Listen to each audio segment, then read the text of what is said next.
I'm Chris Hupper, and welcome to the Foxtrot, your home for Marist soccer. Today we have 2 games from the men and 1 from the women. We begin at home as the Red Foxes take on NJIT at home at the first of their spring friendlies. Early on in the first half, Samad Bunthong whips in the corner, but it is saved by a leaping goalkeeper. Later on in the first, some great link-up play by the NJIT midfield, but striker Renee White is called offsides by the referee. With the ball being peppered around in the midfield, it eventually falls to Kevin Kapik, who gets fouled by midfielder Danny Corgero.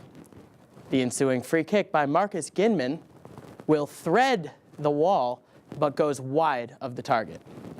Late in the second half, NJIT whips a corner into the box, which bounces around in the mixer for a while before eventually landing in the back of the net. That would be the only goal scored, as Marist lose this one 1-0. The atmosphere was light as Marist take on Division II side Dominican in a night contest at Tenney Stadium. Early in the first, Bruce Jeter chases down a long ball, dummies his defender, and slots one home past the keeper. This would be the first of a 2-goal brace for Jeter in this one. Kevin Kapik receives a through ball by the corner flag, cuts inside, and tries to find Jeter, but it is cut out by Michael Nastu. Brandon Curtis beats 2 defenders on a run and tries to slot it far post, but it barely misses, and Abiel Syed is called for a foul. In the second, the free kick by Jeter hits off the wall and falls to Ernie Mitchell, who has his shot saved by Matthew Snow. Marist would score once more as Curtis finally gets his goal. 3-0 was the final score in this one. After the game, I spoke with team captain Simon Lund Jorgensen. It's our first win in the spring, so always important to get the wins. And this is a team we should beat, definitely. So it was good to get the job done.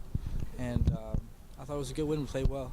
I think definitely we got to have the ball more than usual, which definitely practiced our offensive game for sure. So that was a big part of this game. Also get to finish more, create more chances than usual because we're playing a team that's not as good as usual. So that was good to get some goals in the net. The Marist women's soccer team also have preseason friendlies this spring. We get right into the action as Marist take on Binghamton. This game was also a clash in styles as the more possession-based Marist squad takes on Binghamton's more high-pressing style.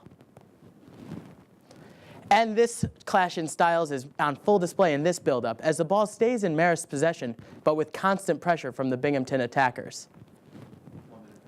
After a tussle in the midfield, the through ball goes to winger Kristen Riley, but she gets beaten to the ball by the keeper. The thing with the high press is that Binghamton has been running is that it can break down and lead to a goal. And that is exactly what happens here as Riley threads the ball to Camille Bowen, who slots the ball into the back of the net. Marist would end up winning this clash of styles by a final score of 1-0.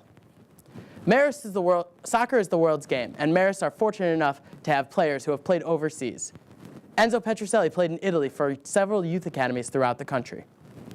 I want to say that it really matured me as a soccer player. Not only as a soccer player, but it really showed me the things to do and the things not to do, and how to be patient and focused and keep it simple. Yep. So Italian soccer is I like to say it's just class, Italian soccer. So I like to pride myself on that. That'll do it for this edition of the Foxtrot, the home of Marist Soccer. I've been Chris Hupper. You've been great. We'll catch you next time.